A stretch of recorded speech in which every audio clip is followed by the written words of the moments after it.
반갑습니다.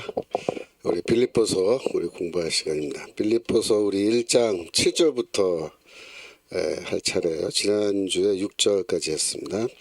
지난주에 그래서 그리스도 예수의 날, 그러니까 하나님의 날과 관련해서 조금 말씀드렸죠. 그리스도의 날에 대해서 한마디만 더 말씀드리고 7장으로 넘어갑시다. 우리 성경 말씀 데살로니가 전서 4장 14절부터 보겠습니다. 그리스도의 날에 어떤 일이 일어나느냐. 그리스도의 날이란 건 뭐예요? 그리스도께서 강림하시는 날을 말할 겁니다. 하나님 여호와의 날은 뭐예요? 하나님께서 강림하시는 거예요. 그런데 이제 구약 성경은 하나님의 강림, 그러니까 종말의 때 하나님이 강림하셔서 심판하신다라는 그런 성경 구조들이 있는데, 이제 신약 성경에서는 하나님이 강림하시는 게 아니라 예수 그리스도께서 종말에 강림하셔서 심판의 주로 강림하셔서 심판을 행하신다, 그렇게 되어 있습니다.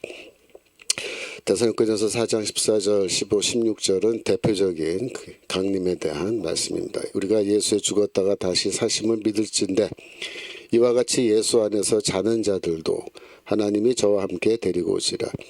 예수 안에서 잔다라는 말이 무슨 뜻이겠어요? 이미 죽었는데 잔다라는 거는 실제로 잠을 잔다라는 뜻은 아니에요. 죽었는데 예수 안에서 죽은 자들, 이런 말입니다. 예수 안에서 죽은 자들은 죽은 뒤에 그들의 육신은 땅에 묻혀서 썩어서 없어지지만 그들의 영혼은 그리스도가 계시는 곳, 저 하늘로 올라가서 거기서 최후의 심판 때까지, 그리스도의 강림의 때까지 기다리고 있는 거예요. 그래서 예수 안에서 자는 자들은 잘 때는 무의식 상태로 이제 거의 되잖아요. 그래서 하늘에서 그리스도와 함께 머물러 있을 때 그러면 무의식 상태로 있는 거냐? 그게 아니고 의식이 있는 상태로 있는 겁니다. 의식이 있는 상태로. 그래서 우리가 그것을 이제 중간 상태다, 그렇게 얘기해요. 중간 상태. 중간 상태라는 건 무슨 말이냐면 임시적인 상태라는 뜻입니다. 즉 우리가 죽어서 육신이 없는, 몸이 없는 상태, 영혼만 존재하는 상태는 임시적인 상태고 최종적인 영원한 상태가 아니다. 그래서 영원한 상태는 뭐냐? 그리스도가 강림하실 때에 우리가 부활합니다. 부활할 때 우리가 부활의 몸을 입고 다시 살아나게 되는데 그것이 바로 영원한 상태다, 그런 뜻입니다. 다시 한번 보시면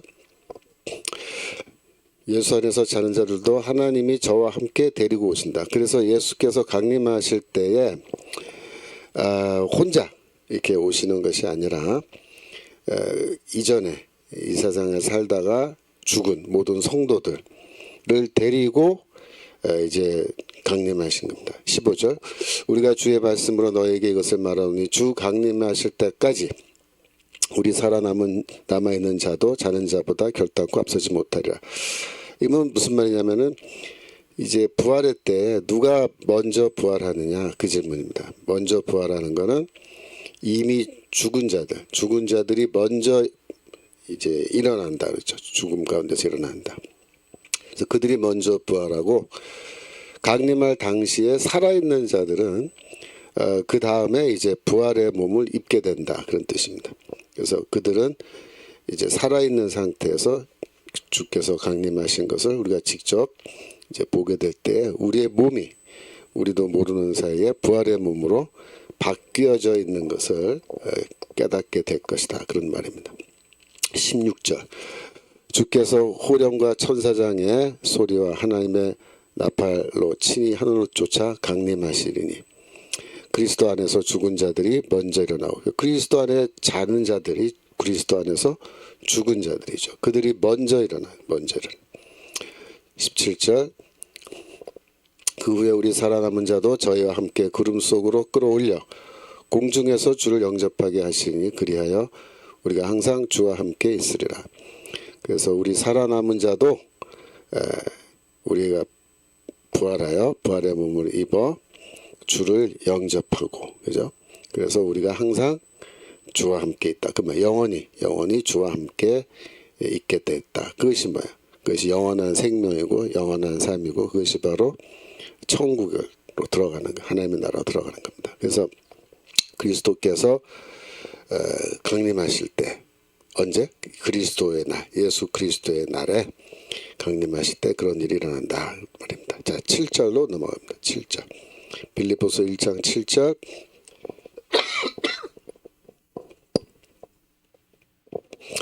네, 내가 너희 무리를 위하여 이와 같이 생각하는 것이 마땅하니 이는 너희가 내 마음에 있음이며 나의 매임과 복음을 변명한 거 확정하며 너희가 다 나와 함께 은혜에 참여한 자가 됨이라.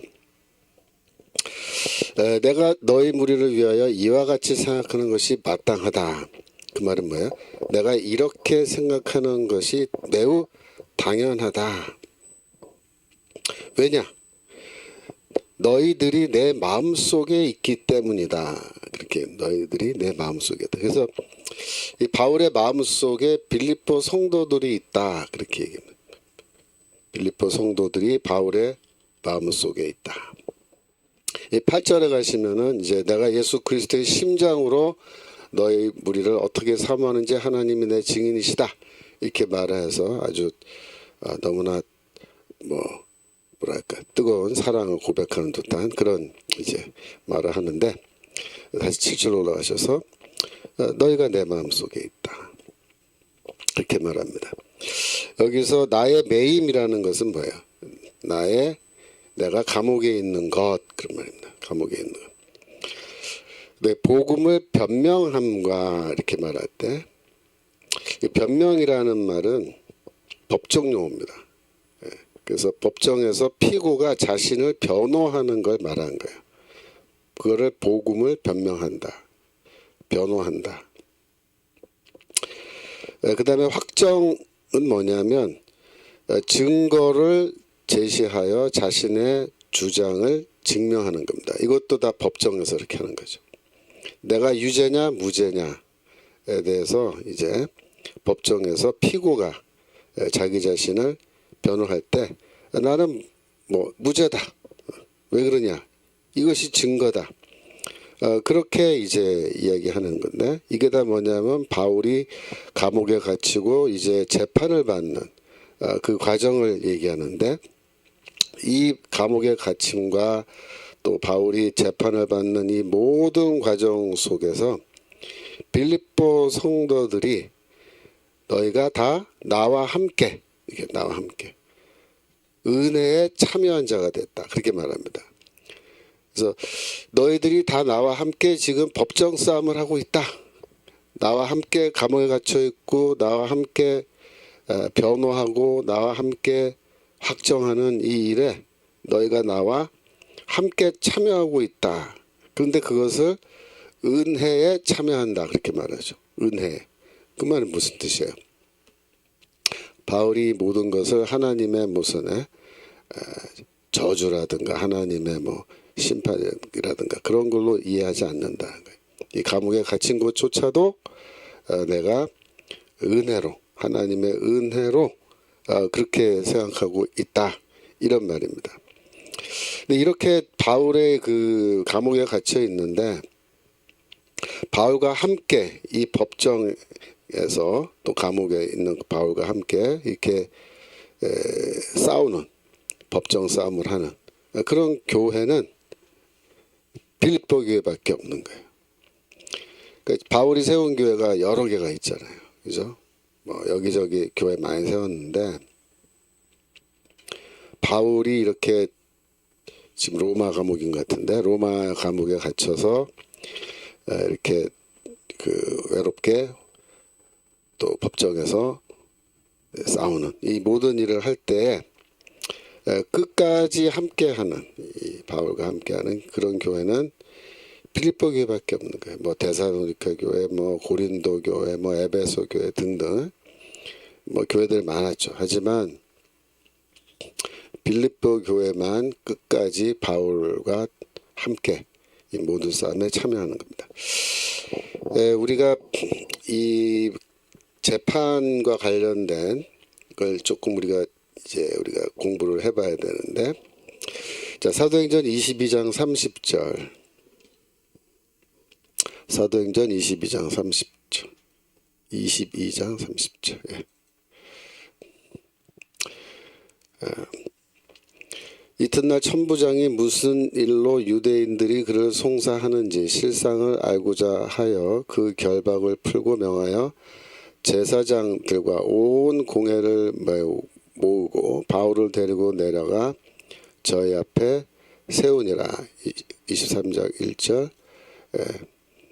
바울이 공회를 주목하여 가로되 형제들아 오늘날까지 내가 범사의 양심을 따라 하나님을 섬겼노라 하거늘. 요 대목인데요.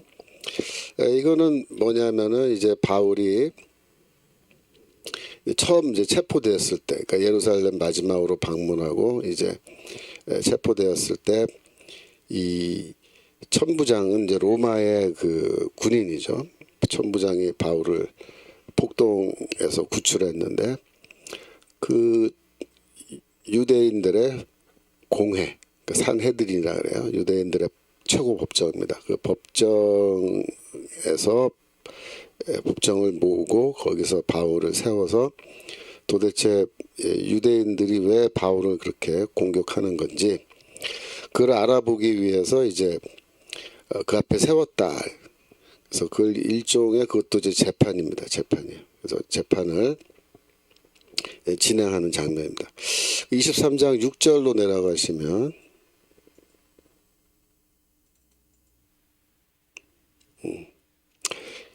바울이 그 한 부분은 사두개인이요 한 부분은 바리새인인 줄 알고 공회에서 외쳐가로되 여러분 형제들아 나는 바리새인이요 또 바리새인의 아들이라 죽은 자의 소망 곧 부활을 인하여 내가 신문을 받노라 이렇게 얘기합니다.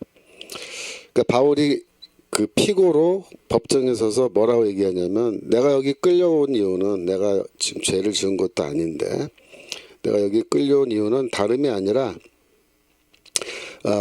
부활을 내가 이야기하기 때문에 끌려온 거다 이렇게 얘기합니다. 부활에 대해서 맞죠? 바울이 전한 복음은 십자가 복음인데 십자가 복음은 뭐예요? 예수의 십자가 죽음과 부활에 대한 복음이죠. 그래서 모든 성도들이 종말의 때 그리스도가 강림하실 때 우리가 부활한다 라는 그 복음을 가르치는 건데 바울이 그렇게 말한 거예요. 내가 여기 끌려온 이유는 부활을 내가 설교했기 때문이다 이렇게 얘기한 거예요. 이렇게 얘기할 때 이 장면이 뭐냐면 피고가 자기 변호를 하는 장면이에요. 피고가 자기 변호. 그러니까 그 당시에 유대교의 그 재판과 헬라인들 혹은 로마인들 앞에서의 재판이라는 거는 다 법을 가지고 이제 재판을 하는 건데 재판에 그 순서가 있습니다. 순서는 첫 번째 뭐냐면 고발을 먼저 해야 돼요. 이 죄인이 무슨 죄를 지었는지를 먼저 고발합니다. 그래서 그 당시에는 이제 그 검찰이 없는 거예요. 검찰청. 검사가 없는 거예요. 오늘날에는 법정에서는 검사가 고발을 하는 거예요. 그러니까 검사는 고발을 전문적으로 하는 그런 사람들 말한 겁니다. 이 사람이 이런 법을 어겼다. 죄를 지었다. 근데 이제 그 시대는 검사가 없으면 누가 고발을 하냐면 지금 채팅창 보니까 많은 분들이 지금 출석하고 계시군요. 다들 반갑습니다. 자, 그 시대에는 그러면 누가 고발을 하냐면 형사 사건의 경우에는 목격자가 고발합니다. 목격자. 이 사람이 이런 행동을 하는 걸 내가 봤다라고 얘기한 겁니다. 법을 어기는 행동을 하는 걸 내가 봤다. 형사 사건에서는 목격자가 고발하는데 유대교 율법에서는 2명이나 혹은 3명이 증인이 함께 고발해 그 고발이 성립됩니다. 그 고발의 내용이 정확하게 일치해야 됩니다. 그래서 예수가 산헤드린에서 재판받을 때 고발자들이 나타나서 고발을 했는데 그 고발이 서로 일치를 하지 않아가지고 고발이 성립이 안 되는 거예요. 그러니까 이제 대제사장이 그걸 보고 있다가 유도 신문을 하는 거죠. 그래서 네가 하나님의 아들 그리스도냐 이렇게 유도신문 해가지고 예수께서 그렇다 이제 이렇게 하면서 내가 보좌 우편에 앉은 것과 하늘에서 구름을 타고 오는 것을 너희가 보리라 그렇게 얘기하니까 이제 대제사장이 그 자리에서 옷을 찢으면서 이건 신성모독이다 참담한 말이다 그렇게 말하면서 우리가 다 증인이다 더 이상 증인 필요 없다 재판 끝 사형 이러고서 이제 곧바로 이제 처형하겠다고 결정을 내리는 건데 이렇게 고발이 먼저 있어야 돼요 고발. 근데 민사 사건의 경우에는 누가 고발하냐면 피해자가 고발합니다. 피해자. 저 사람 때문에 내가 이런 피해를 당했다. 보상해라. 이래갖고 이제 고발하는 거예요. 고발을 먼저 하게 돼 있고 두 번째 그러면 고발 다음에 어떤 순서가 있냐면 피고자 즉 고발을 당한 사람이 자기 변호를 할 수 있는 그런 시간을 주는 겁니다. 그래서 반드시 그 피고가 자기 변호할 수 있는 충분한 기회, 시간을 주게끔 돼 있어요. 그게 법이에요. 저기 변호할 시간도 안 주고 곧바로 판결 내린다. 그럼 그건 불법입니다. 그래서 바울이 이제 고발당해서 이제 재판장에 서게 되면은 바울은 항상 뭐예요? 자기 자신에 대해서 이제 변호할 수 있는 기회가 있는 거예요. 변호할 수 있는 기회. 근데 그 변호할 수 있는 기회라는 것이 사실은 어떤 기회냐면은 복음에 대해서 증거할 수 있는 그런 기회가 되는 거예요.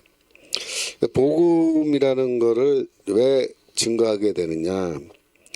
바울이 이렇게 말한 거예요. 바울이 내가 여기 끌려온 것은 내가 고발당한 것은 복음 때문에 내가 고발당한 거다. 내가 복음 때문에 여기 끌려왔다. 그렇게 얘기합니다. 그 다음에 하는 말이 뭐냐면 그럼 복음이란 뭐냐? 이러면서 복음에 대해서 설명하기 시작하는 거예요. 그럼 그게 뭐야? 그 증거야. 전도. 복음 증거. 그래서 바울은 우리가 사도행전에 보면은 바울이 법정에서 자기 변호를 하는 거를 우리가 다 읽어볼 수가 있어요. 상당히 길게 반복돼서 여러 번 나오는데 그 바울의 변호를 가만히 이렇게 보면 또 앞에 이제 예를 들면 스데반이 재판받을 때 스데반이 한 자기 변호 이런 것도 쭉 읽어보면 다 어떻게 되어 있냐면 복음에 대한 증거로 되어 있어요. 예수 그리스도에 대한 복음. 그러니까 이 재판이라는 것은 생각을 해보세요. 그 시대에 기독교는 불법 종교란 말이야. 로마인들에게 기독교는 불법 종교였습니다. 그래서 로마인들은 종교를 딱 두 가지로 나눴어요. 불법 종교와 합법 종교 그렇게 나눕니다. 합법 종교는 뭐냐? 로마인들이 인정하는 종교면 합법 종교예요. 그래서 그 로마인들이 인정하는 종교를 라틴어로 렐리기오라 그래요. 렐리기오.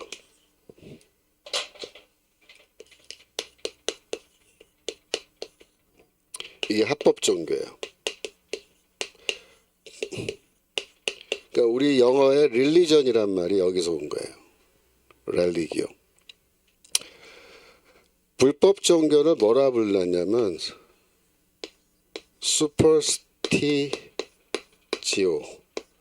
이게 불법 종교예요.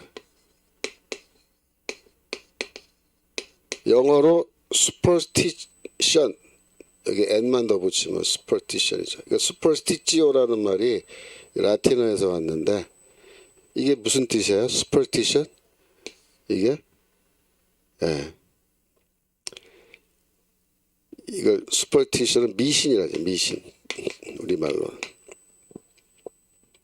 그래서 로마인들은 자기들이 인정하는 종교는 합법 종교고 그건 릴리전이다. 종교다. 이렇게 불러요. 그런데 자기들이 인정하지 않는 종교는 슈퍼스티치오. 미신이다. 이렇게 부르는 거예요. 그럼 기독교는 그 당시에 어디 소속됐냐? 여기 소속돼요. 여기. 그 당시. 그럼 기독교가 언제 그러면 렐리기오가 됐느냐? 313년이죠. 제가 기억하기로 313년 콘스탄틴 대제가 콘스탄틴 황제가 기독교를 합법화했다. 기독교 공인이라 그래요. 기독교를 공인, 공식적으로 인정했다. 근데 공인했다는 말이 무슨 뜻이에요? 렐리기오로 인정했다. 이제부터 콘스탄틴 황제가 이렇게 말한 거예요. 지금까지 기독교라는 종교는 스포스티시오인데, 미신이었는데, 불법 종교였는데, 내가 오늘 선언한다. 오늘부터 기독교는 렐리기오야, 합법 종교야. 이렇게 말한 게 313년이에요. 그 전까지 뭐야? 불법 종교라, 불법 종교. 그러면 이 로마인들이 기독교를 불법 종교로 보고 있기 때문에 쉽게 말하면 아주 자유롭게 포교 활동을 못 하는 거예요. 그 당시에 기독교인들이 뭐 오늘처럼 뭐 대규모 군중 집회, 뭐 여의도에서 뭐 빌리그레암, 목사님 왔을 때 우리 집회하던 것처럼 그런 대규모 집회를 로마 시대 때, 그러니까 1세기에 한다. 그건 불가능해요. 못해요. 그 기독교가 불법 종교로 인식되기 때문에 로마인들이 인정하지 않은 종교, 그런 식으로 마음대로 막 활개치면서 막 못한다고요. 그래서 이 건물도, 그죠? 건물도 기독교가 교회 건물을 크게 짓기 시작하는 거는 이 314년 이후부터라고요. 그전에는 다 가정교회로 조용히 숨어서 그렇게 신앙생활을 한 거예요. 자, 그래서 전도를 하는데 이렇게 막 수많은 사람들을 모아놓고 연설을 하면서 뭐 전도 집회를 하는 건 상상 못 하는 거예요. 그런데 만약에 내가 고발을 당하면 어떻게 되죠? 고발을 당하면 법정에 섭니다. 법정에 서면은 재판관은 물론이고 그 재판을 관람하는 수많은 군중들이 모여드는 거예요. 그 당시에 재판은 야외에서 이렇게 하는 거예요. 어디 조그만 방에 들어가서 하는 게 아니라. 그러니까 많은 사람들이 거기 재판을 다 봐서 관람할 수 있게 이렇게 돼 있기 때문에 사람들이 많이 모여든 자리에서 내가 거기 탁 서가지고 피고지만 나에게 연설을 할 수 있는 기회를 주는 겁니다. 야, 피고 자기 변호하시오. 그러면 그때 이제 자기 변호를 하는 거예요. 그 자기 변호를 할 때 만약에 자기 변호를 잘 해가지고 이제 물론 풀려날 수도 있지만 어떤 경우에는 자기 변호했지만 유죄 판결 받고 최악의 경우는 죽을 수도 있어요. 사형 선고 받고. 실제로 우리 역사적 기록에 사형 선고 받아서 예수 믿었다는 이유만으로도 사형당한 사람들에 대한 기록이 있단 말이에요. 그러니까 이제 내가 만약에 죽으면 이 연설은 내 자기 변호죠. 피고로서. 자기 변호는 최후의, 자기가 죽기 전에 하는 최후의 연설이 되는 거예요. 그러니까 그 당시에 초대교회 성도들은 얼만큼 그걸 걱정을 했냐면, 야, 내가 만약에 내가 고발당해서 끌려가서 죽기 전에 마지막으로 내가 연설을 한번 하고 죽는다면 나는 그때 뭐라고 연설을 하고 복음에 대해서 증거하고 내가 죽을까? 그걸 막 고민하는 거예요. 고민. 그래서 제가 노트에도 해놨지만은 마태복음 10장 19절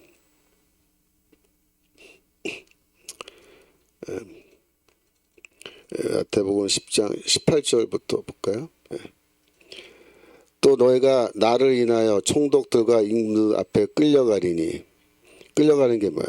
이게 고발당해서 재판장에서 하는 거예요.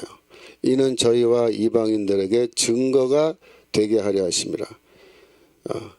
하나님의 뜻이 뭐냐면, 주님의 뜻이 뭐냐면 성도들이 거기 끌려가서 그 총독, 임금, 재판장들입니다. 재판장들은 물론이고 그 자리에 관청객으로 와 있는 수많은 이방인들에게 복음을 증거하는 그런 증거가 되게, 증인이 되게 하기 위해서 그렇게 하는 거다. 19절. 너희를 넘겨줄 때 어떻게 또는 무엇을 말할까 염려치 말라. 그때 무슨 말할 것을 주시리니. 그러니까 염려한다는 거예요. 성도들이 잡혀가지도 않았는데. 왜? 잡혀가면 내가 그때 뭐라고 마지막으로 한번 연설하고 내가 죽어야 되나. 그죠? 미리 그때 연설문을 한번 써놔야 되나.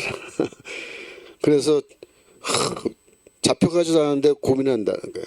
그러니까 너무 고민들 많이 하니까 뭐라고 말씀하죠? 그때 무슨 말할 것을 주시리니.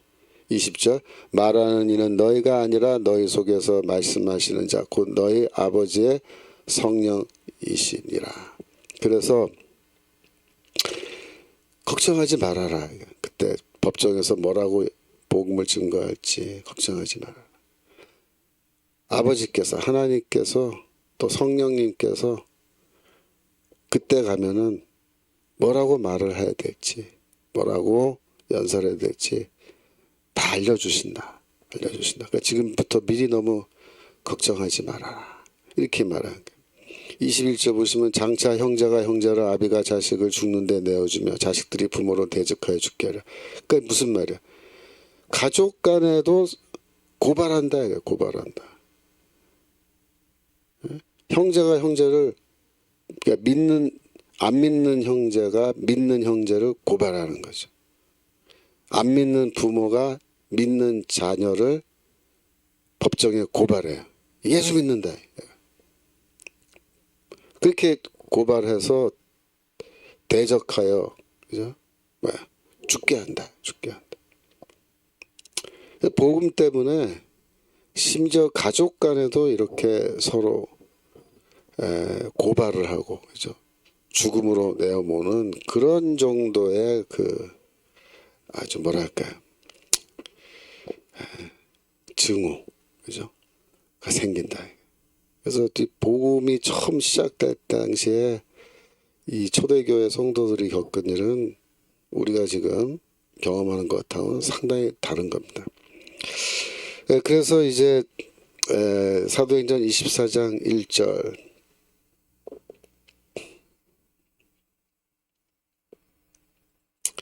24장 1절. 닷새 후에 대제사장 아나니아가 어떤 장로들과 한 변사 더들로와 함께 내려와서 총독 앞에서 바울을 고소하니라. 그러니까 고소한다는 말이 뭐야? 고발했다. 고발.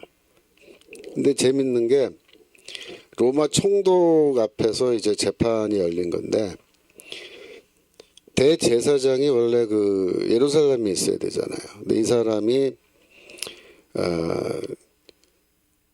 변사 더들로라는 사람을 데리고 이 가이사랴로 온 거예요. 바울이 갇혀 있는, 총독이 있는 그 가이사랴로 와가지고 고발하는데, 이 변사라는 말은 변호사라는 뜻입니다. 변호사. 그 당시에 변호사가 있었어요. 돈 받고 법정에서 이제 날 대신해서 이야기해 주는 사람이에요. 근데 재밌는 거는 이 더들로라는 사람은 변호사인데 돈 받고 이제 변호해 주는 건데, 이 고발을 하는 입장에서도 변호사를 시켜서 고발할 수 있습니다. 또 변호를 할 때, 피고가 변호할 때도 내가 돈이 있으면 변호사를 사서 변호를 할 수 있어요. 근데 이 경우는 뭐예요? 고발을 하게 하려고, 검사의 역할을 하게 하려고 전문 변호사를 고용한 겁니다. 그러니까 이제 유대교의 산헤드린이죠. 공회가 얼마나 필사적으로 바울을 자기들 유대교 법정으로 끌고 가서 거기에 세워서 죽이려고 지금 노력하는지, 그거를 잘 보여주는 장면이죠. 그래서 이 더들로라는 사람이 이제 고발하는 걸 잠깐 보시면, 밑에 2절 더들로가 송사하여 가로되, 그러니까 더들로가 이제 고발을 시작하는 거예요. 3절부터 보시면 벨리스 각하여, 그러니까 벨리스가 총독이야. 로마 총독. 우리가 당신을 힘입어 태평을 누리고 또 이 민족이 당신의 선견을 인하여 여러 가지로 개량된 것을 우리가 어느 모형으로나 어느 곳에서나 감사 무지하옵나이다. 그러니까 이제 고발을 하는데 제일 처음에 고발할 때 뭐라냐면 대놓고 이 사람 나쁜 놈이에요. 뭐 이렇게 사형시켜야 됩니다. 이렇게 얘기하면요, 그거는 하수야, 하수. 그러니까 이 더들러라는 이 전문 변호사는 고발을 할 때 어떻게 하면 효과적인지를 잘 알고 있는 거예요. 제일 먼저 뭐부터 하냐면 판사의 마음을 얻기 위해서 노력하는 거예요. 판사한테 듣기 좋은 말, 판사 칭찬부터 하는 거예요. 판사님, 벨리스 각하요. 당신 덕분에 우리가 평화를 누리고 당신의 그 선견 때문에 우리가 여러 가지 우리 삶에서 생활에서 너무나 많은 혜택을 입고 있습니다. 너무 감사드립니다. 그래서 막 찬양해요. 판사. 그러니까 판사가 기분이 좋아지죠. 그럼 어떻게 마음문이 열리잖아. 그러면 내가 이제부터 고발할 때 판사가 그 고발을 다 받아들인단 말이에요. 그죠? 굉장히 이 더들로는 뭐랄까 경험 많은 아주 능숙한 그런 변호인인 겁니다. 그 다음 4절. 당신을 더 괴롭게 아니하려 하여 우리가 대강 여짜옵나니 관용하여 들으시기 원합니다. 그러니까 우리가 당신을 귀찮게 하려고 좀 이렇게 한 게 아니라 당신 바쁜데 총독님 바쁘신데 우리가 이렇게 뭐 귀찮게 하는 게 아니고 하여튼 우리가 짧게 대강 여짜옵나니 짧게 요점만 말씀드리겠사오니 관용하는 마음으로 들어주십시오. 그 다음에 이제 5절에 고발이 나와요. 우리가 보니 이 사람은 누구야? 바울은 연병이다. 바울을 연병이래. 무슨 말일까? 전염병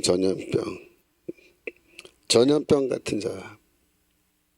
그래서 바울은 전염병을 퍼뜨리고 다니는 인간이다. 그렇게 고발합니다. 야, 이거 무서운 고발입니다.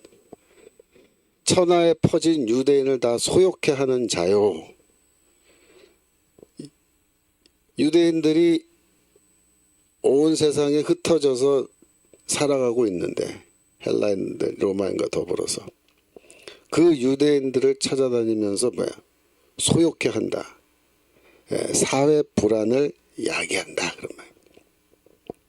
반란을 쉽게 말하면 황제와 로마 제국에 대한 반란을 일으키려고 선동질을 하고 돌아다니는 자다. 그래서 이 사람이 전염병 같은 놈이다.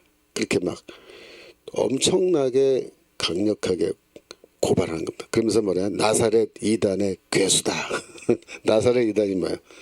교회입니다. 교회. 교회 괴수다. 이렇게 이제 살벌하게 바울을 이제 공격하는 겁니다. 그러면 어떻게 되느냐, 그죠? 어떻게 되느냐? 그러면은 이제 이 피고로 되어 있는 바울이죠, 바울. 네? 바울이 변명을 할 수 있는 기회를 줘야 되는 거죠. 줘야 되는 거예요. 예. 그래서 사도행전 25장 6절 또 볼까요? 25장 6절.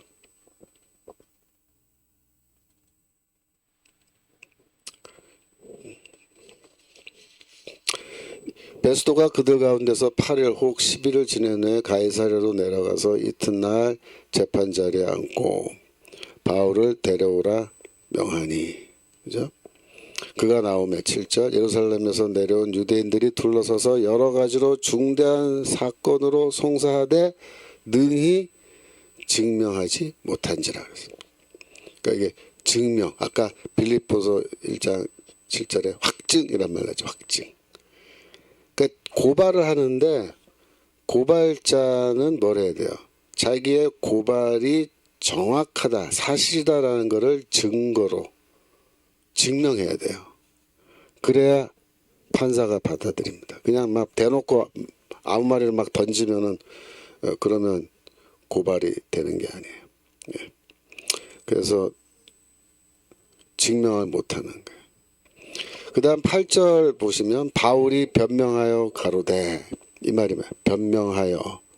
드디어 이제 판사가, 총독이죠, 판사가 피고 자기 변호하시오, 예. 발언 기회를 주는 거야. 그러면 이제 바울이 나와서 변호를 시작하는 거예요. 뭐라 하냐면, 유대인의 율법이나 성전이나 가이사에게나 내가 도무지 죄를 범하지 아니하였다. 이렇게, 나 무죄다. 이렇게. 이 사람들은 내가 뭐 율법을 어기고 뭐 성전에 이방인을 무단으로 데리고 들어가고 뭐 어쩌고 하면서 나를 공격하는데 그런 일 없다. 또 내가 천하를 소유하게 한다. 선동하고 다닌다. 로마 황제에게 반란을 일으키도록 그런 거 없다. 내가 가이사에게 죄를 범한 바가 없다. 이렇게 이제 그 변호, 그러니까 주거니 받거니 고발하고 이제 또 이제 변호하는 그런 이야기가 주거니 받거니 이렇게 왔다 갔다 하는 거예요. 거기 16절로 내려가시면 25장 16절 거기 앞에 15절부터 볼까요? 내가 예루살렘에 있을 때 유대인들의 대제사장들과 장로들이 그를 고소하여 정죄하기를 청하매. 그죠? 그는 누구예요? 바울. 나는 지금 재판장이에요. 재판장. 그래서 바울을 고소하여 유죄 판결 내려달라고 고발했다. 16절 내가 대답하되 무릇 피고가 원고들 앞에서 고소 사건에 대하여 변명할 기회가 있기 전에 내어주는 것이 로마 사람의 법이 아니라 하였도다. 그 말이 뭐야? 우리 로마법은 누가 누구를 고발해서 이제 원고 피고가 결정되면 원고는 당연히 고발을 해야 되니까 발언 기회를 주고 그 고발이 사실임을 증거하게끔 다 기회를 주고 그 다음에 뭐예요? 피고에게 변명할 기회를 준다 이거예요. 그걸 주지 않고 피고가 변명할 기회를 주지 않고 피고를 그냥 그러니까 유죄 판결 내려가지고 이렇게 넘겨주는 그런 식으로 우리는 재판하지 않는다. 로마의 법은 그런 식으로 돼 있지 않다. 그 얘기를 하는 거잖아요. 근데 이게 유대교도 똑같아요. 유대교 율법도 반드시 피고가 자기 변호를 할 수 있는 기회를 주게끔 그렇게 돼 있습니다. 우리가 그 사도행전 7장 가볼까요? 6장 12절부터 11절부터 6장 11절 스데반 재판인데 사람들을 가르쳐 말시키되 이 사람이 모세와 및 하나님을 모독하는 말 하는 것을 우리가 들었노라. 이제 이 사람이 스데반이에요. 스데반이 하나님과 모세를 모독하는 말을 우리가 들었다. 증인이잖아요, 증인. 그러니까 형사 사건은 목격자가 고발한다 그랬잖아요. 그 12절에 백성과 장로와 서기관들을 충동시켜 와서 잡아가지고 공회에 이르러 공회가 이제 산헤드린 유대교 최고 재판장인데 13절 거짓 증인들을 세우니 그러니까 증인들을 뭐 매수해서 가짜 증인을 세우는 거짓말하게 하는 거예요. 이 사람이 스데반이 거룩한 곳 성전과 율법을 거스려 말하기를 마지 아니한도다. 이렇게 막 고발을 하는 거예요.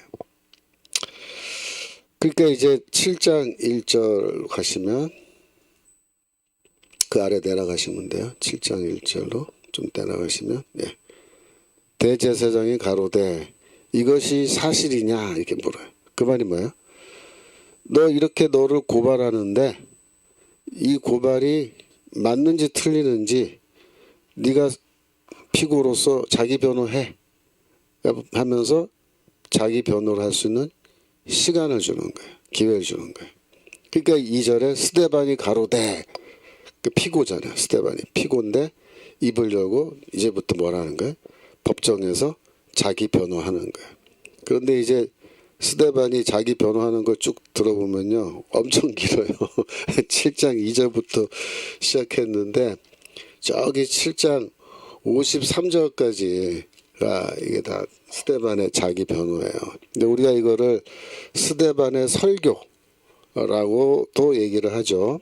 근데 정확하게 말하면 이건 설교라기보단 뭐예요? 법정에서 자기 변호예요. 법정에서 자기 변호. 근데 물론 자기 변호를 할 때 그 당시 초대교회는 어떻게 자기 변호한다 그랬어요?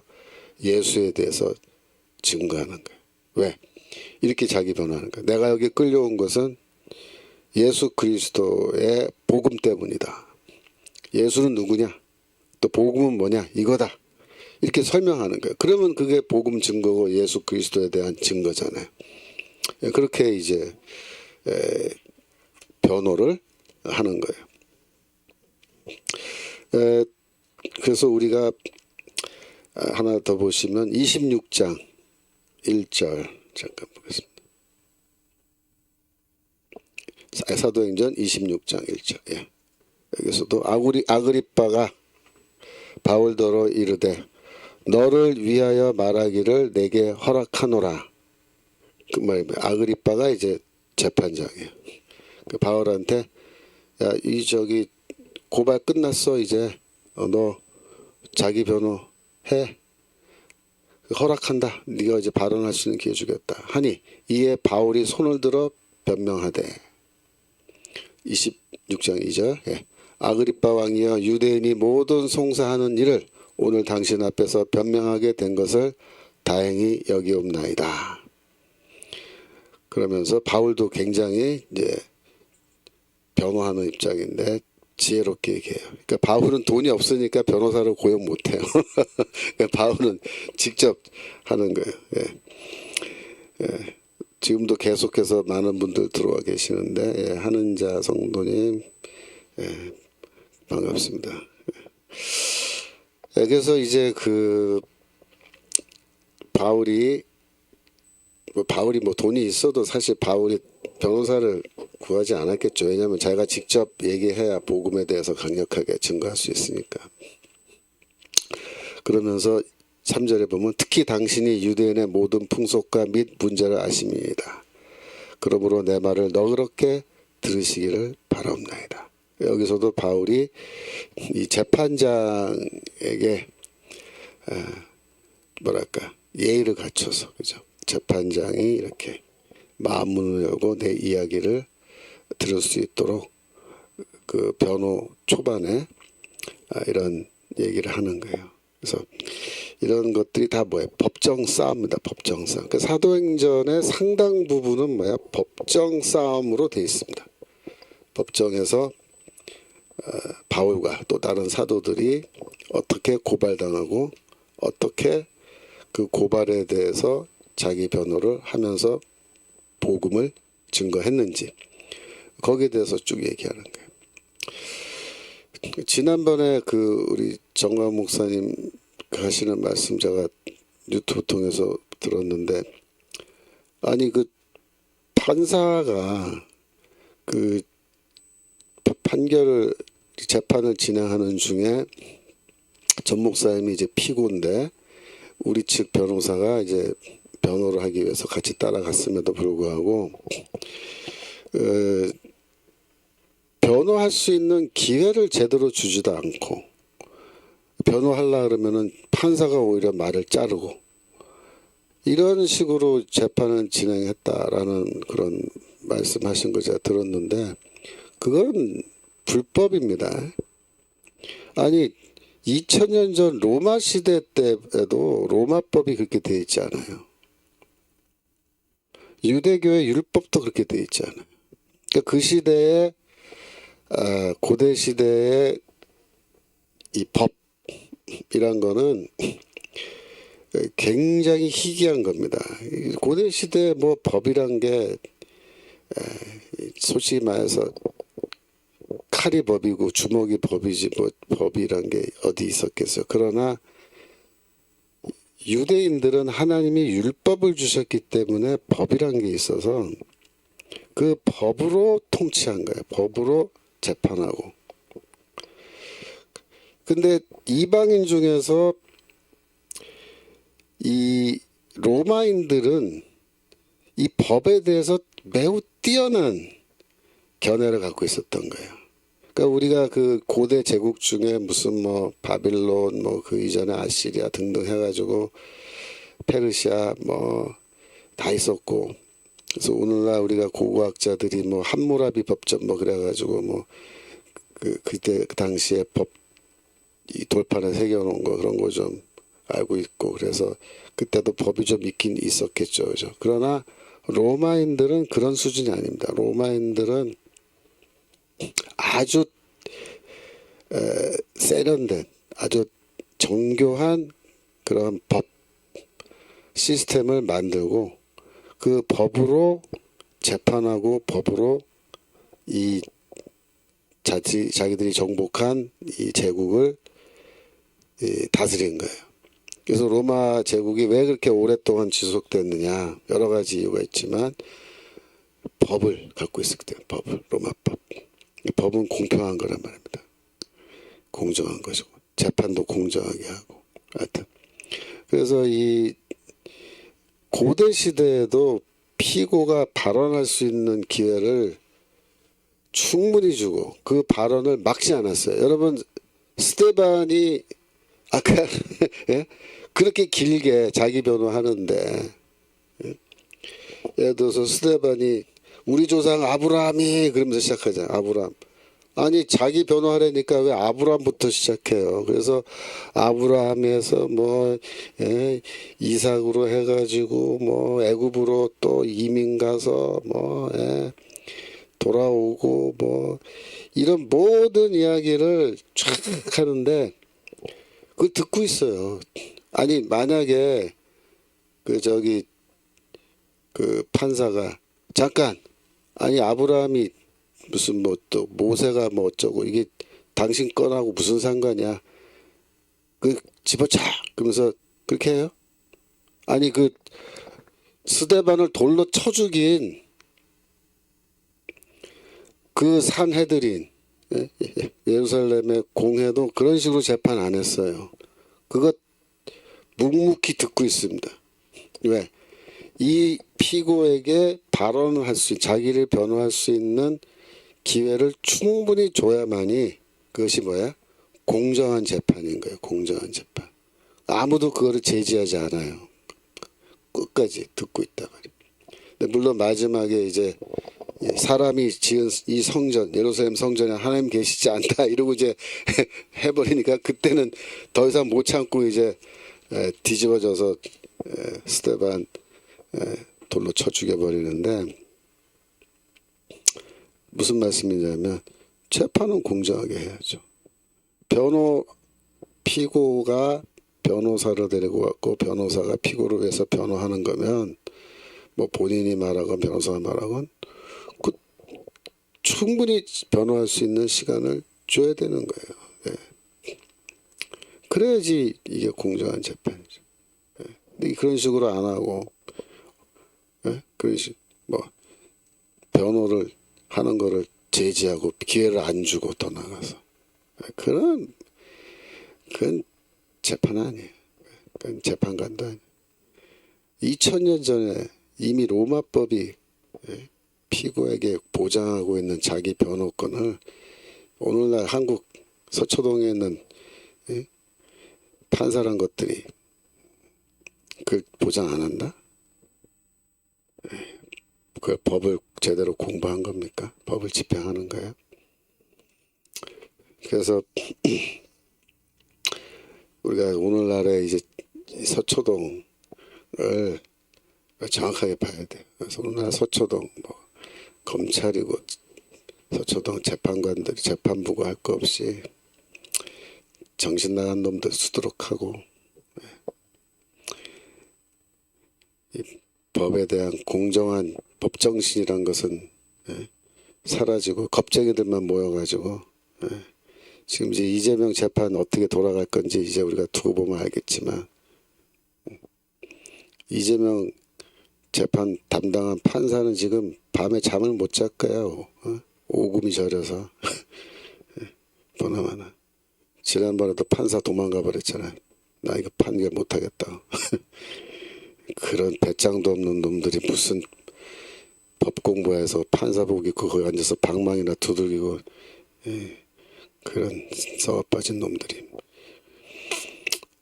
그래 한심한 거예요. 소신도 없고 오늘날 시대에 소신을 갖고 살아가는 인간이 지금 몇 명이나 있습니까?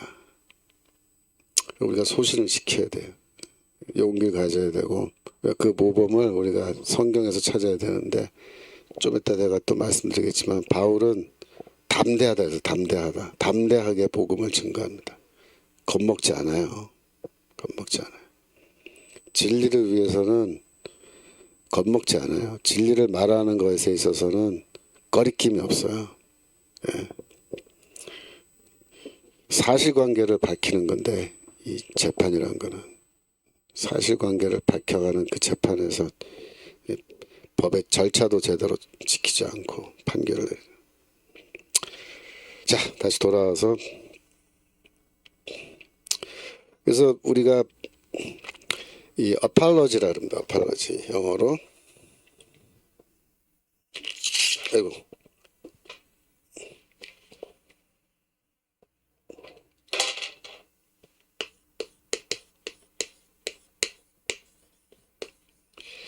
이거를 변호라고 그렇게 우리가 번역하는데 이걸 또 변증학이라고 해요. 변증학.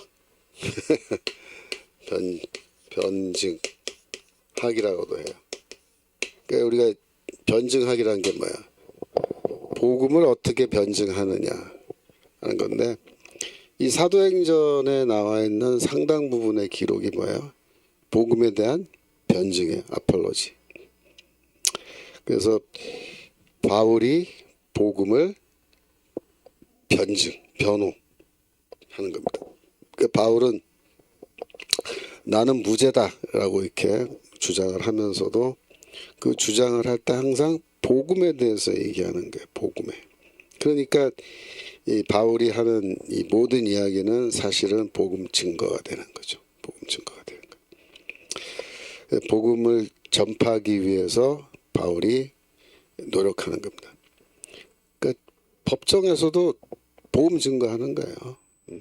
눈 하나 깜짝 안 하고 얘기하는 거예요. 그러니까 여러분들이 이 빌립보 교회가 이렇게 바울과 함께 바울의 매임과 그죠? 복음을 변명함과 확정함에 함께 참여하는 자가 되었다. 이렇게 얘기하는데. 그래서 이 복음의 사역을 위해서 바울이 이렇게 복음을 변호할 때 뒤에서 후원하고 기도하고 응원하고 이렇게 하는 거예요. 굉장히 중요한 겁니다. 홀로 싸우는 게 아니에요. 절대로. 이런 영적 싸움은 홀로 싸우는 게 아니에요. 그 정광 목사님 또 우리 정광 목사님과 함께 하시는 분들 중에 지금 계속 고발당해가지고 법정에 불려가 나가서 재판 받으시고 뭐 어떤 분들은 지금 감옥에 아직 갇혀서 풀려나지 못한 분들도 계시고 그렇게 하는 건데 우리가 그런 분들과 함께 참여하는 자가 돼요. 참여하는 자. 그들의 모든 그 매임과 복음을 변명함과 확정하며 함께 참여하는 자가 되어야 된다. 빌립보 교회처럼, 그렇죠? 빌립보 성도들처럼 그렇게 해야 됩니다. 디모데후서 4장 16절. 디모데후서는 이제 빌립보서보다 훨씬 뒤에 이제 16절입니다.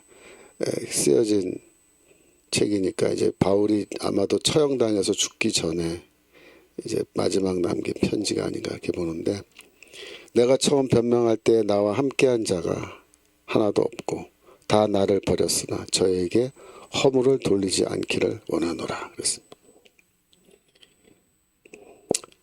그래서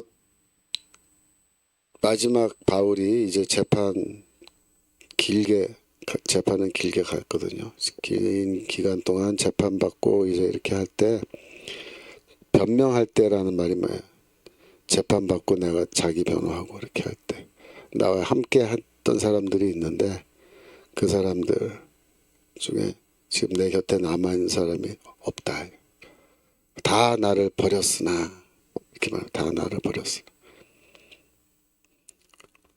그래서 바울이 홀로 외롭게 이제 마지막에 법정 싸움을 하는데, 저희에게 허물을 돌리지 않기를 원하노라 이렇게 말합니다. 바울도 인간이니까 외로운 싸움에서 지쳤겠죠. 그죠? 그러나 저들에게 허물 돌리지 않게 원한다. 그 다음 17절, 주께서 내 곁에 서서 나를 강건케 하심은 나로 말미암아 전도의 말씀이 온전히 전파되어 이방인으로 듣게 하려 하심이니 내가 사자의 입에서 건졌느니라. 이 말이 뭐예요? 내가 법정에서 변호하고 복음을 변호할 때 주께서 내 곁에 서서, 사람들은 다 나를 떠났어도 주께서 나와 함께 내 곁에 서서 나를 강건케 하셔서 나를 통하여 이 전도의 말씀이 온전하게 이방인들에게 전파되고 그들이 복음을 듣게 해주셨다. 그래서 내가 사자의 입에서 건지었다. 이렇게. 그러니까 이거는 물론 나중에 처형당해 죽었지만 바울이 이렇게 말합니다. 사자의 입에서 나는 이미 구원받은 거다. 이런 모든 것들이 이제 사실 바울이 감옥에서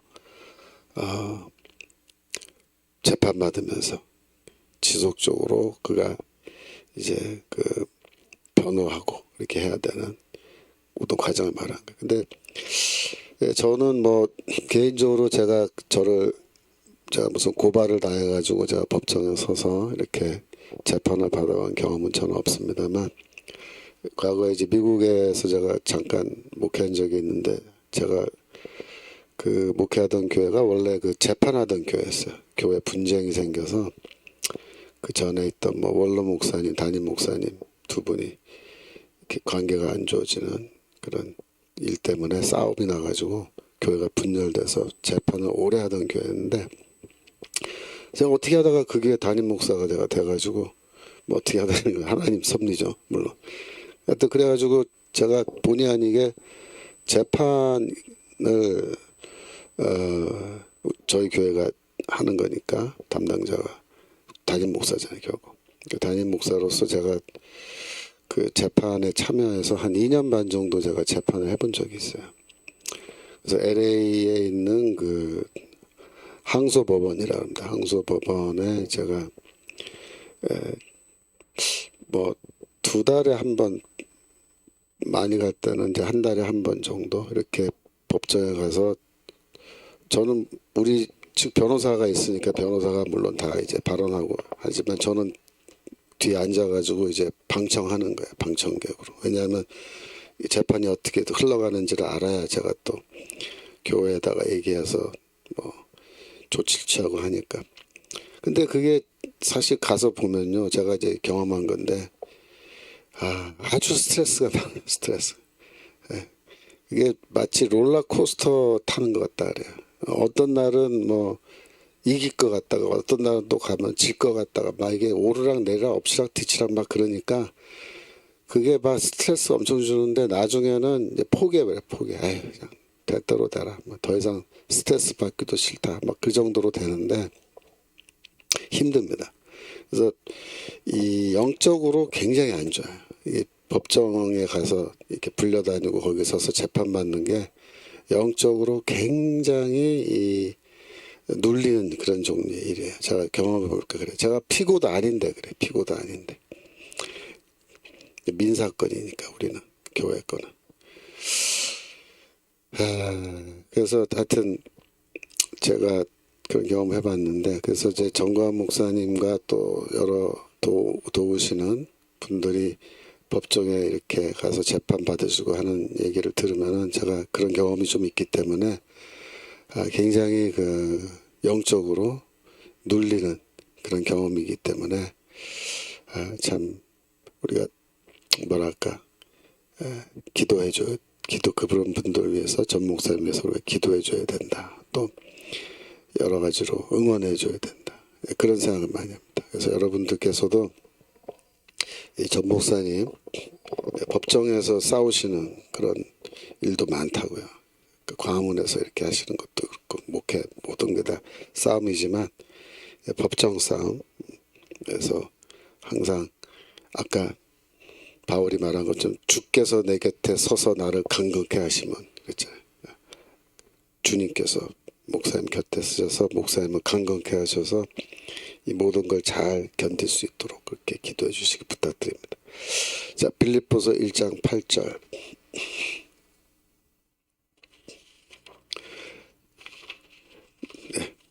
내가 예수 그리스도의 심장으로 너희 무리를 어떻게 사모하는지 하나님이 내 증인이시니라.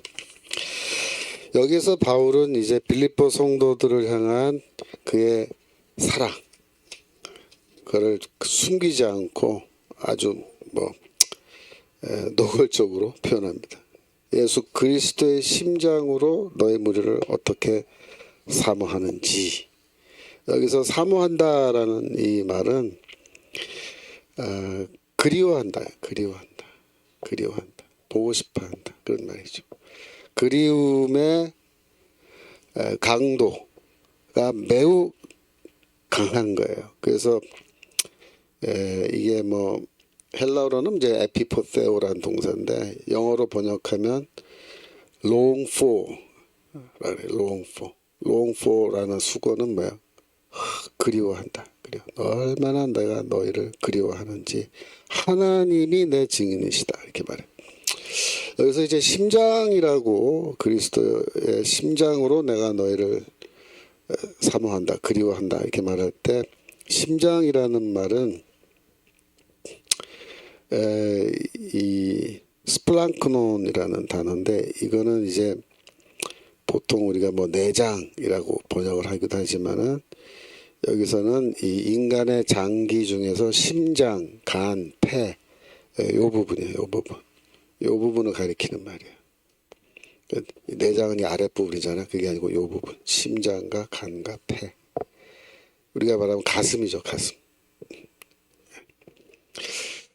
고대인들은 인간의 감정이 어디 있느냐. 여기 있다고 생각했어요. 요 부분에. 인간의 감정이 있는 장소. 그래서 내가 그리스도의 스플랑크논으로 심장으로 너희를 얼마나 사모하는지 하나님이 나의 증인이다. 증인이란 말도 법정 용어잖아요. 법정 용어. 근데 이제 지금 법정에서의 싸움을 쭉 얘기하는 과정이니까 그죠. 앞에 변호라든가 확증이란 말이 나오고 그랬잖아요. 그러니까 이제 그 연장선에서 하나님이 내 증인이다. 내가 하는 이 말은 거짓이 아니다. 정말 그렇다. 하나님이 내 증인이시다. 이렇게 이제 이야기를 하신 거죠. 우리 장양욱 선도님 전 목사님 몸도 안 좋은데 법정까지 다니시느라 고생 많으십니다. 맞습니다. 전 목사님 진짜 제가 뵙기에도 순교의 각오로 지금 이렇게 활동하고 계신 것 같아요. 그래서 좀 걱정 많이 되는데 여러분 건강을 위해서도 우리가 기도 많이 해주십시오. 자, 1장 9절.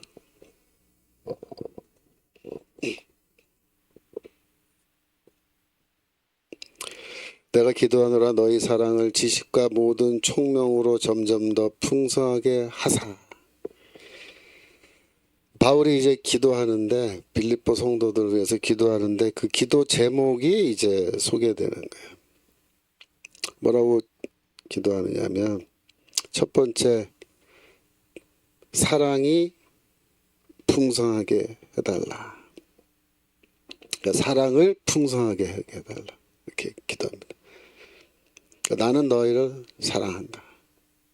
근데 너희들 안에, 교회 안에, 성도들 사이에 사랑이 지금 부족한 거 아닌가 걱정하는 거예요.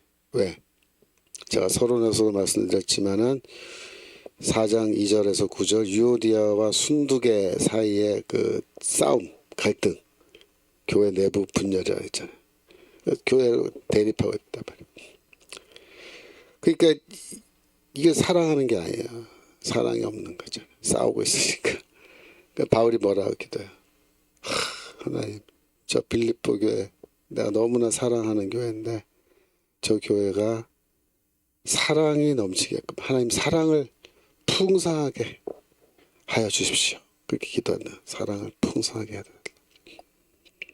그 사랑이 있어야 어떻게 되겠어요? 교회가 일치되는 거, 하나 되는 거예요.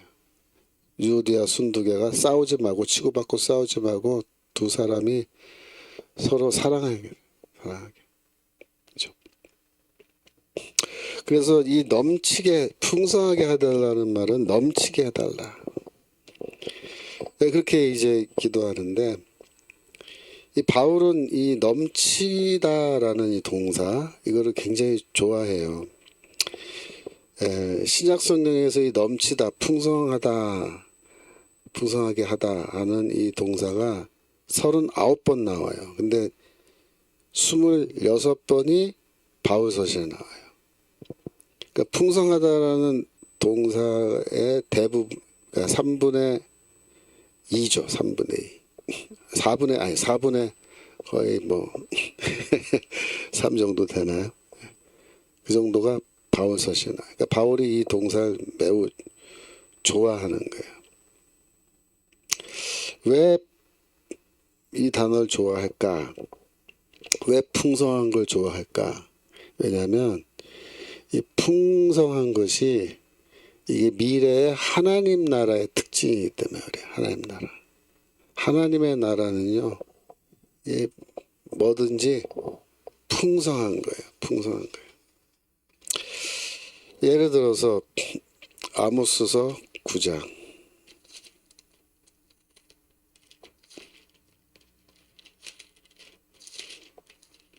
아모스서 9장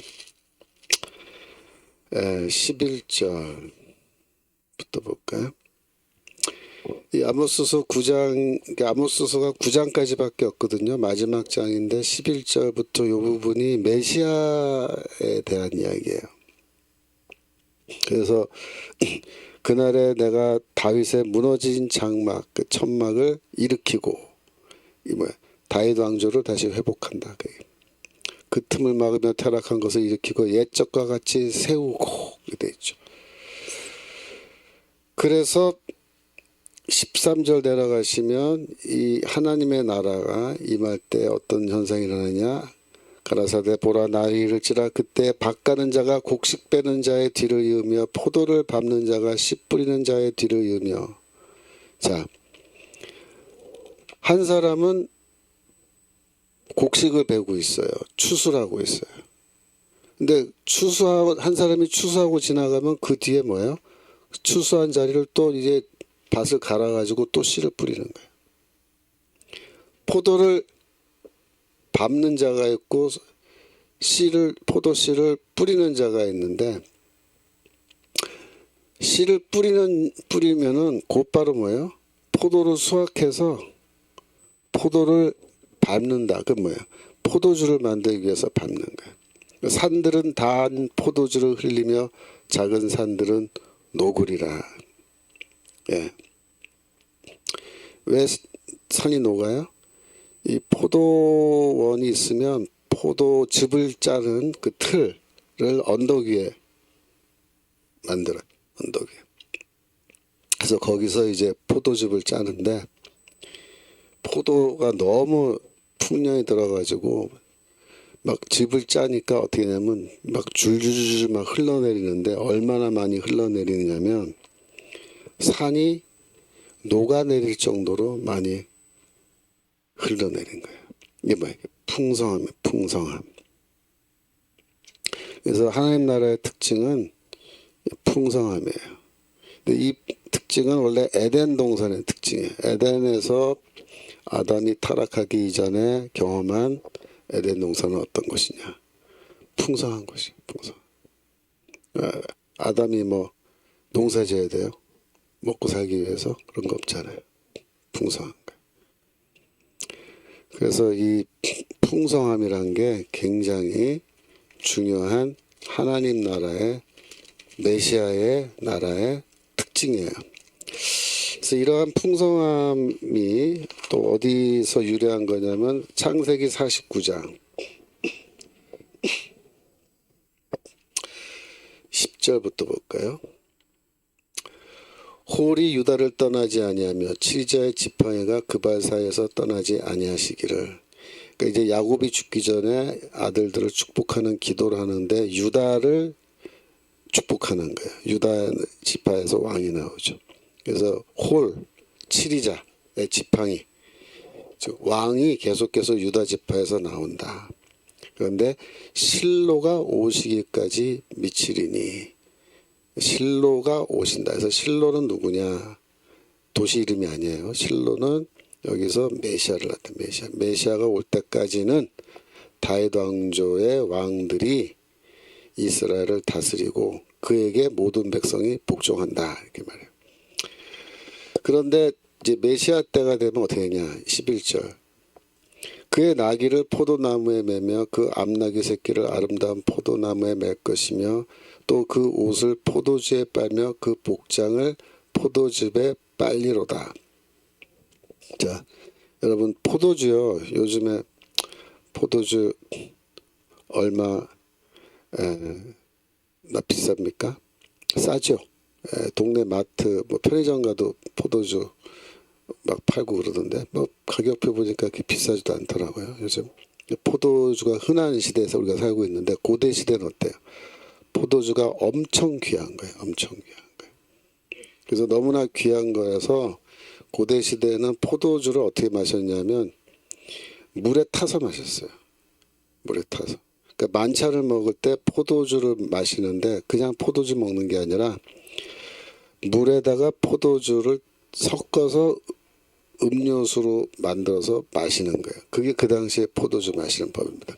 너무나 귀한 거기 때문에 100% 포도주 마시는 거 정말 돈 많은 사람 아니면 그렇게 마실 수가 없었어요. 근데 여기 뭐라 했어요? 포도주에 빨래한대요. 빨래. 이게 뭐예요? 포도주가 너무 흔해가지고 이게 뭐예요? 메시아 나라의 풍성함. 12절. 그 눈은 포도주로 인하여 붉겠고 그 이는 우유로 인하여 희리로다. 포도주를 너무 많이 마셔서 눈은 빨갛게 되고 우유를 너무 많이 마셔서 이빨이 희어진다. 이게 다 비유입니다. 우유도 그래요. 우유도 귀한 거거든요. 고대시대. 오늘날에는 우유 뭐 이렇게 비싸지 않지만 그 시대 우유 귀했어요. 근데 우유가 너무나 흔하게 된. 그래서 너무나 많이 마셔서 이가 희어진다.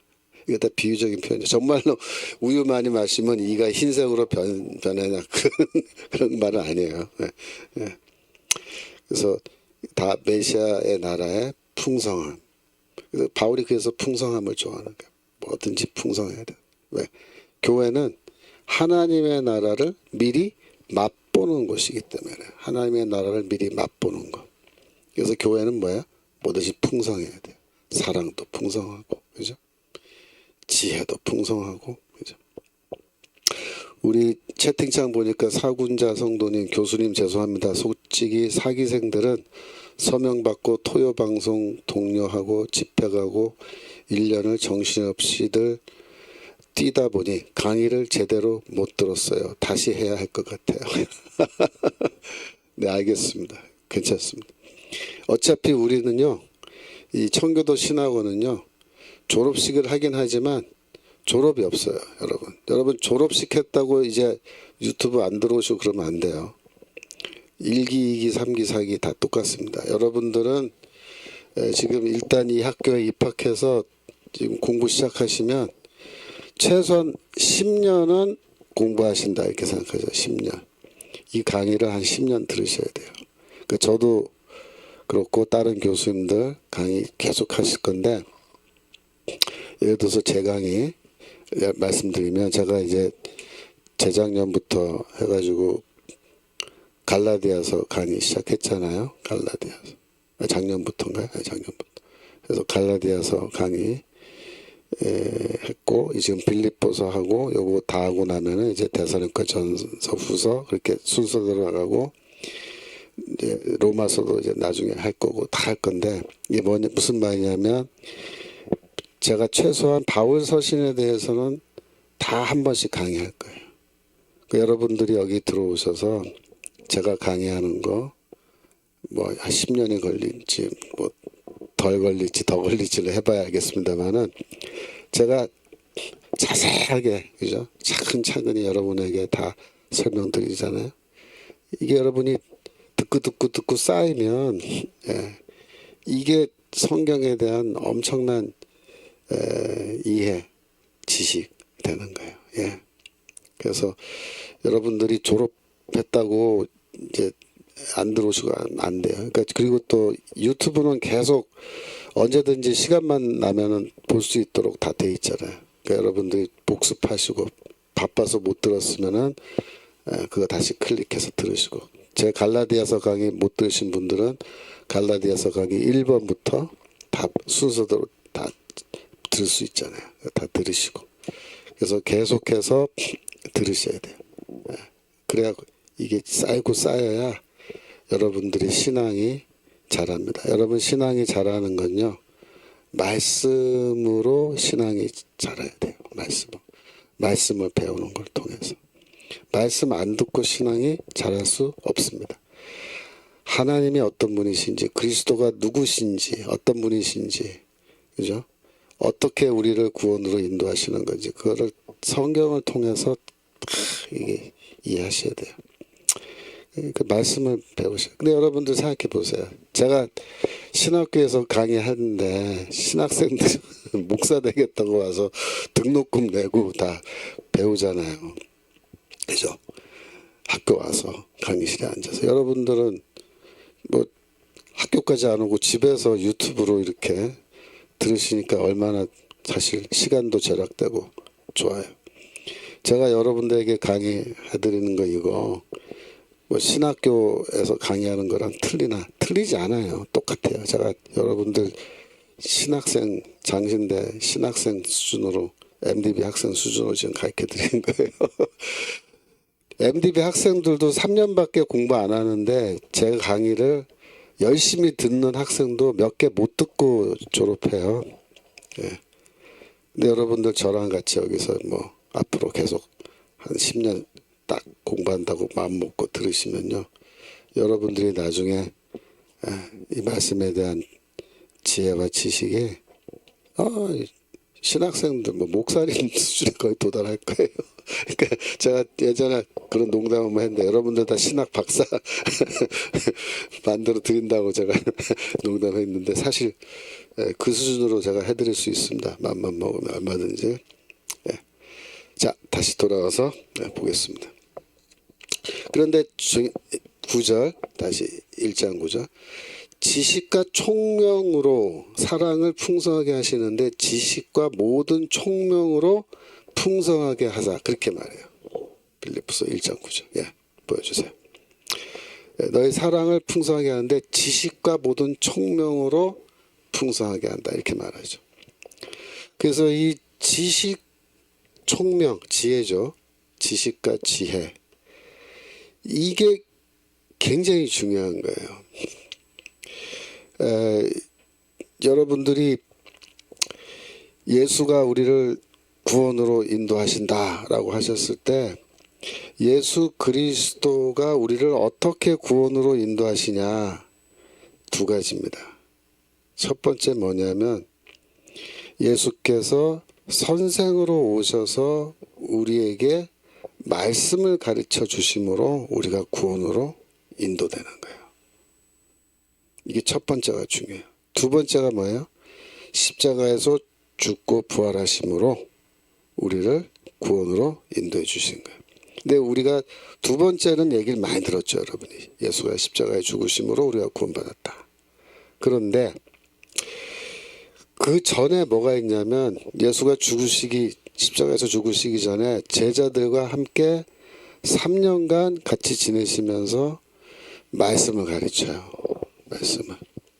제가 성경을 연구해 보니까 뭘 제가 깨달았냐면 구약 성경이 뭐라고 얘기하냐면 하나님이 우리에게 메시아를 보내주시는데 그 메시아는 선생으로 온다라고 구약에 그렇게 돼 있어요. 제가 다음에 기회가 되면 자세하게 한번 설명드릴게요. 메시아는 잘 들으세요. 하나님이 우리에게 메시아를 주시는데 메시아는 선생으로 와요. 선생으로. 가르치는 교사로. 아시겠어요? 그래서 예수는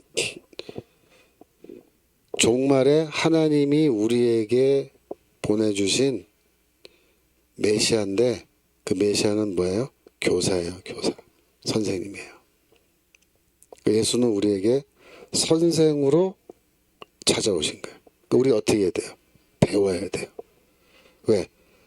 배워야 그게 구원으로 연결된다고요. 배우지 않고 구원받을 수 있느냐? 안 돼요. 그게 그렇게 안 돼 있단 말이에요. 근데 뭘 배우느냐? 지식과 지혜를 배워야 돼요. 지식과 지혜. 근데 그 지식과 지혜가 뭐에 대한 지식이냐면 하나님에 대한 지혜와 지식인데 하나님의 뜻에 대한 그게 다 어디 있느냐? 성경에 있어요.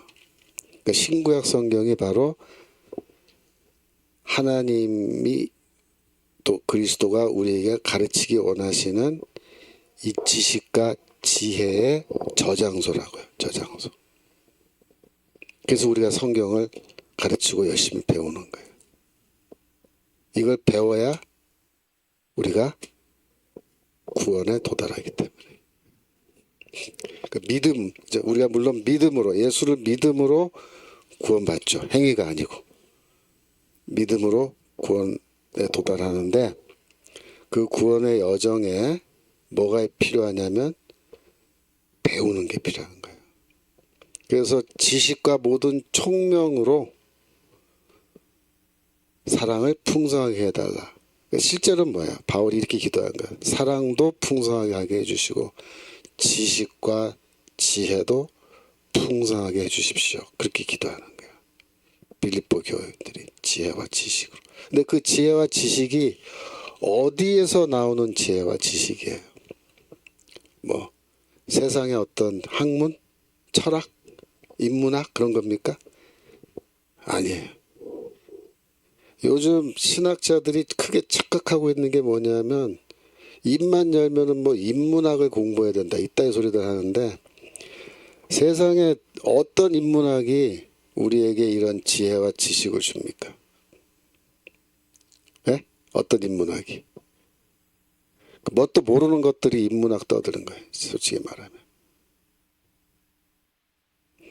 진정한 의미에서 우리가 공부해야 될 거는 무슨 뭐 문필가 철학자들 뭐 사상가들이 쓴 그런 책들 아닙니다.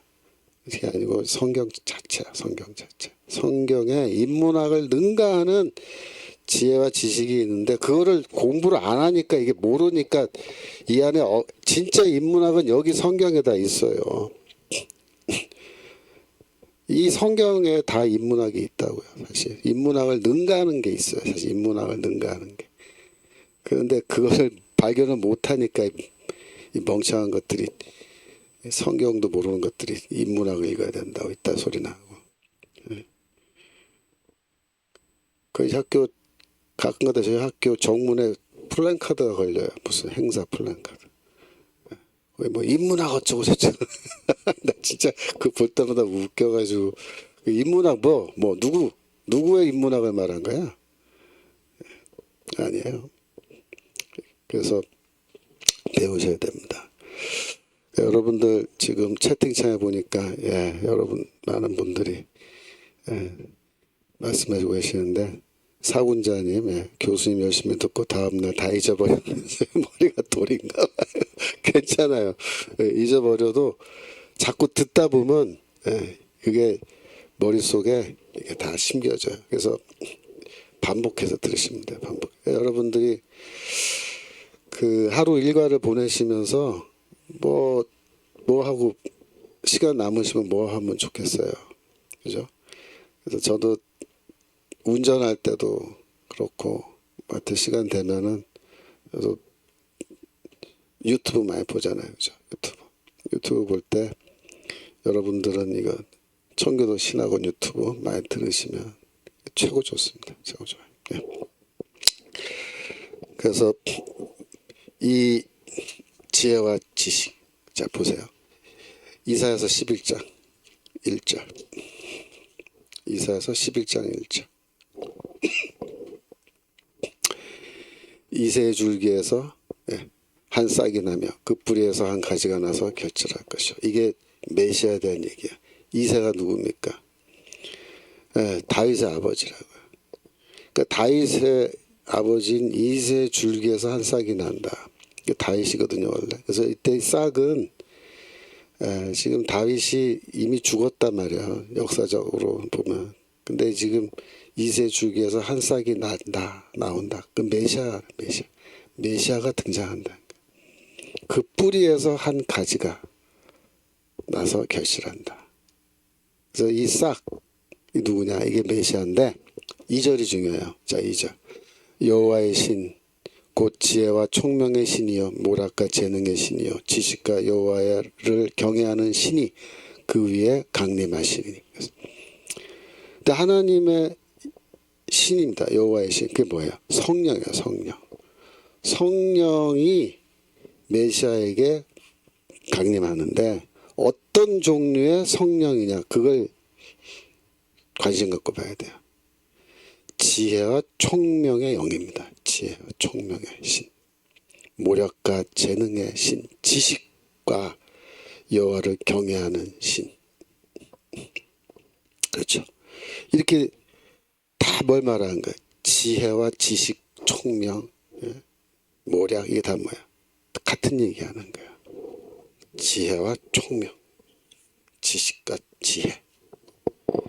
그래서 이 메시아는 어떤 분이냐면 지혜와 총명의 영으로 충만한 분이에요. 그러니까 이분은 우리에게 뭘 가르쳐줘요? 바로 그 지혜와 지식 주는 거예요. 빌립보 끝났나요? 지금 빌립보 하고 있어요. 빌립보서 1장 9절 하고 있어요. 지금. 그래서 맞습니다. 킴님 유튜브 재생 목록에 넣어놓고 계속 틀어놓으면 언젠가 다 듣습니다. 맞아요. 꾸준히 들으시면 돼요. 꾸준히. 습관이 되시면 돼요. 습관. 듣는 게. 말씀 공부하는 게 습관 되면 됩니다. 그래서 메시아는 성경에 뭐라 그랬어요? 이게 지혜와 총명의 영으로 충만한 분이기 때문에 이 분이 우리에게 오셔서 선생이 되셔서 가르치시면 하나님의 그 영원하신 지혜, 총명, 하나님의 깊은 뜻, 이 역사와 이 세상을 향하신 또 나를 향하신 교회를 향하신 하나님의 모든 계획과 모든 뜻을 우리에게 가르쳐 주시는 거예요. 빌립보서 시험범이 아니에요. 갈라디아서까지 하는데 빌립보서 앞부분 여기 조금 지금 공부하고 있는 부분, 이 부분 1장 앞부분은 조금 내가 낼게요. 그래서 지금 여러분들은 이제 그러니까 1년간 공부하신 걸로 간주하고 1년 동안 지난 1년간 한 그 내용들 그 안에서만 일단 시험 문제 내는데 너무 걱정하지 마세요. 제가 쉽게 내드릴 테니까. 자, 그래서 이 회장님 저희들은 4년 동안 계속 듣고 공부하고 있습니다. 우리 부부는 70대 후반이랍니다. 이렇게 말씀 공부할 수 있게 하신 하나님께 감사드립니다.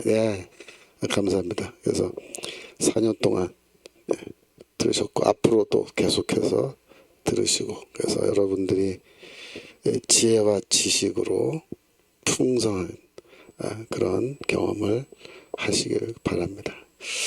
오늘 시간이 다 돼서 제가 이제 기도하고 마쳐야 될 것 같아요. 제가 기도하겠습니다. 하나님 아버지, 오늘도 성경 말씀 공부하게 하시니 감사합니다. 이 말씀으로 저희가 철저하게 무장하게 하시고 이 마지막 때 유혹과 잘못된 가르침들이 너무나 많습니다. 그러나 우리는 하나님의 진리의 말씀 위에 굳건히 서게 하시고 이 말씀에서 흔들리지 아니하고 우리가 천성을 향하여 하늘의 성전을 향하여 나아갈 수 있도록 주여 축복하여 주옵소서. 우리 앞에서 싸우시는 정과 목사님 붙들어 주시고 주님께서 그 곁에 서서 그를 강건케 하여 주시고 용기를 갖고 주의 사역을 잘 감당할 수 있도록 인도하여 주옵소서. 감사드리며 예수 그리스도 이름으로 기도합나이다. 아멘.